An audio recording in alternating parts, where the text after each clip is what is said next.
കടങ്ങൾ വീട്ടാൻ അഷ്റഫുൽ ഖൽഖ് സല്ലല്ലാഹു അലൈഹി വസല്ലം തങ്ങൾ പറഞ്ഞ മാർഗങ്ങൾ സ്വീകരിക്കണം. ചുളിവുകളും പഴുതുകളല്ല നമ്മുടെ ജീവിതത്തിൽ വേണ്ടത്. തങ്ങൾ എന്താണോ നിർദ്ദേശിച്ചത് അത് സ്വീകരിക്കണം.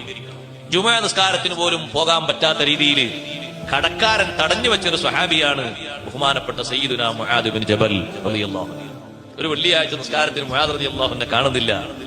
നിസ്കാരം കഴിഞ്ഞിട്ട് നബി സല്ലല്ലാഹു അലൈഹി വസല്ലം വീട്ടിലേക്ക് പോയി. മുആദ് റളിയല്ലാഹു അൻഹു അത്രയും ബന്ധമുള്ള സ്വഹാബിയല്ലേ. ഇന്ന് വെള്ളിയാഴ്ചയല്ലേ, നിങ്ങൾ നിസ്കാരത്തിന് കണ്ടില്ലല്ലോ എന്ന് പറഞ്ഞു.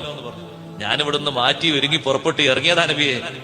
പക്ഷെ ഒരു യഹൂദിക്ക് കുറച്ച് പൈസ കൊടുക്കാണ്ടായിരുന്നു, കുറച്ച് സ്വർണം കൊടുക്കാണ്ടായിരുന്നു. അത് കൊടുക്കാൻ കഴിയാത്തതുകൊണ്ട് അയാൾ എന്നെ തടഞ്ഞു വെച്ചു, എന്നെ വിട്ടില്ല. ജുമുഅക്ക് വരാൻ എന്നെ വിട്ടില്ല, എന്നെ പിടിച്ചു വെച്ചു. ഇത് പറഞ്ഞപ്പോ അഷ്റഫുൽ ഖൽഖ് സല്ലല്ലാഹു അലൈഹി വസല്ലം നിങ്ങൾ പറഞ്ഞു, ഭൂമി നിറയെ നിങ്ങൾക്ക് ഒരാൾക്ക് സ്വർണം കൊടുക്കാനുണ്ടെങ്കിലും നിങ്ങൾ പേടിക്കേണ്ടതില്ല. സൂറത്ത് ആലി ഇമ്രാനിലെ 26, 27 ആയത്തുകൾ ഓതിക്കൊടുത്തിട്ട് തങ്ങളത് ചൊല്ലാൻ പറഞ്ഞു എല്ലാ ദിവസവും.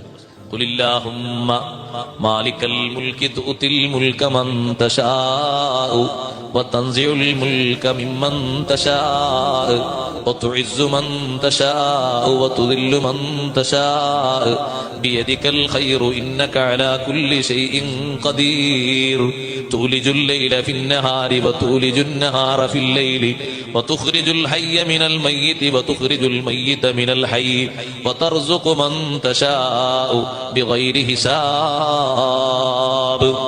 ഈ ആയത്തുകൾ എല്ലാ ദിവസവും ഓതാൻ വേണ്ടി മുആദ് റളിയല്ലാഹു അൻഹുവിനോട് നിർദ്ദേശം കൊടുക്കുന്നു സയ്യിദുനാ റസൂലുള്ളാഹി സ്വല്ലല്ലാഹു അലൈഹി വസല്ലം. മുആദ് റളിയല്ലാഹു അൻഹുവിനോട് ദുആർക്കാൻ പറയുന്നു. ആയത്തുകൾ ഓതിയിട്ട് ദുആർക്കുക. അല്ലാഹുമ്മ ഖ്ലി അന്ന ദൈൻ, അല്ലാഹുമ്മ അഗ്നിനി മിനൽ ഫഖർ, കടം നീ വീട്ടി തരണം, ദാരിദ്ര്യത്തിൽ നിന്ന് മോചനം തരണം, നല്ല ഇസ്സത്ത് തരണം എന്റെ ജീവിതത്തിൽ, ദില്ലത്തിലാക്കരുത് എന്ന ദുആകളൊക്കെ അറബിയിൽ നബി സല്ലല്ലാഹു അലൈഹി വസല്ലം പഠിപ്പിച്ചു കൊടുക്കുകയാണ്.